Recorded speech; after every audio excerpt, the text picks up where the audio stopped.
So body is under pure rotation when axis of rotation is fixed, and except the points on the axis, all other points are moving in circle about that fixed axis of rotation. Okay.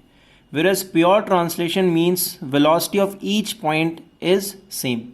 Okay. Now let's see one motion which combines pure rotation and pure translation. Okay. That motion will be a little bit complicated. Okay. Let's see this and then let's see how we analyze those situations. So suppose if you have this body over here and its mass is m. Okay, and let's say center of mass is moving with velocity vcm, and about center of mass it is rotating with omega. So here you can see that axis of rotation is not fixed. This is the axis of rotation which is passing through center of mass, and it is translating with velocity vcm, and about center of mass it is rotating with omega. Okay. Remember, when axis of rotation is not fixed, body will have tendency to rotate about center of mass. So axis of rotation will be passing through center of mass, and that axis of rotation will not be fixed. It will be having some velocity. Okay, right. Now let's analyze this motion in terms of its two component motion. Okay. Now if you look at just translation motion, you can say that just like center of mass, every point must be having same velocity. That is nothing but vcm. This is pure translation.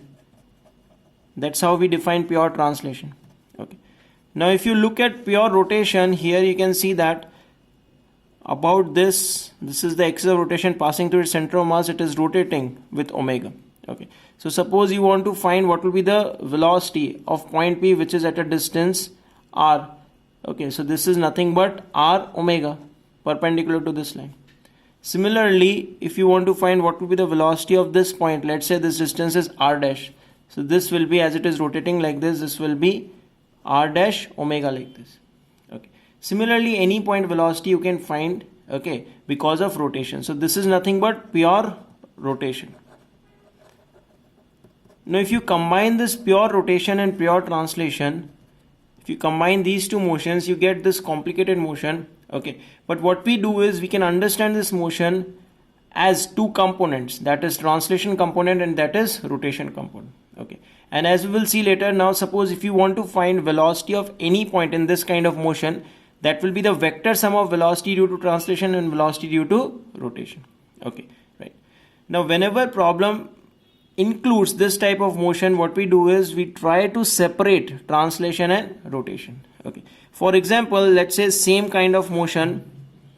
This is vcm and this is omega. Now suppose somebody asks you what will be the velocity of this point P. Okay. So now you can see that due to translation this is the velocity vcm, and due to rotation, as you can see, it is rotating like this. So its velocity is, if this distance is r, this will be r omega. So net velocity will be vector sum of these two velocities, as you can see. Net velocity will be vector sum of these two velocities. Okay. Similarly, same problem, let's try to find kinetic energy. So now kinetic energy also I can divide into two terms. This is kinetic energy due to translation plus kinetic energy due to rotation. So kinetic energy due to translation, you can imagine this whole body as point mass m moving with velocity vcm. So kinetic energy will be half m vcm square. Very simple. Okay, rotation kinetic energy is nothing but half I omega square, where I is about the axis of rotation. So here axis of rotation is passing through center of mass. So what will be kinetic energy due to rotation? Half ICM, that is moment of inertia about center of mass, into omega square. Okay, so you can see that one term is due to translation, other term is due to rotation, and you get the total kinetic energy. This is due to translation, this is due to rotation. Okay. Similarly, you can write angular momentum also. Now angular momentum is defined about a point. So suppose again you take similar body, this is center of mass, velocity vcm, about center of mass it is rotating with omega, and let's say in the question about point P, you have to write angular momentum such that this r perpendicular distance is given.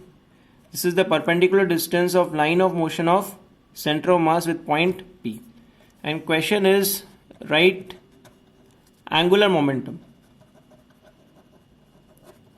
Write angular momentum about point P. Okay.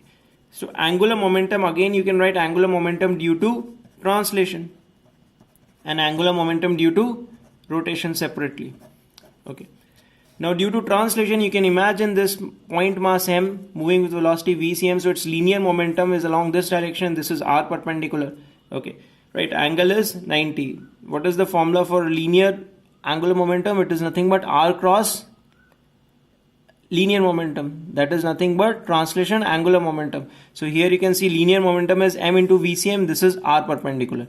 So what I'll write here, m vcm r perpendicular, and you can see that it senses clockwise. Similarly, due to pure rotation, angular momentum is nothing but I omega, I about axis of rotation, and here axis of rotation is passing through center of mass, so here I'll write ICM into omega. This is also clockwise. So since both are clockwise, I can simply add them. This is angular momentum due to translation, this is angular momentum due to rotation. Okay. Now as we will see in further problems, whenever we have a motion which includes translation as well as rotation, what we do is, while writing these terms of kinetic energy and angular momentum, we will write the values due to translation and due to rotation separately, and then it becomes very easy. We can simply add them. Remember, kinetic energy is scalar quantity, so directly I can add. Angular momentum you must add with proper direction. That means suppose if this is anti-clockwise, then you have to subtract these two. If both are clockwise, then you can simply add. Okay, thank you.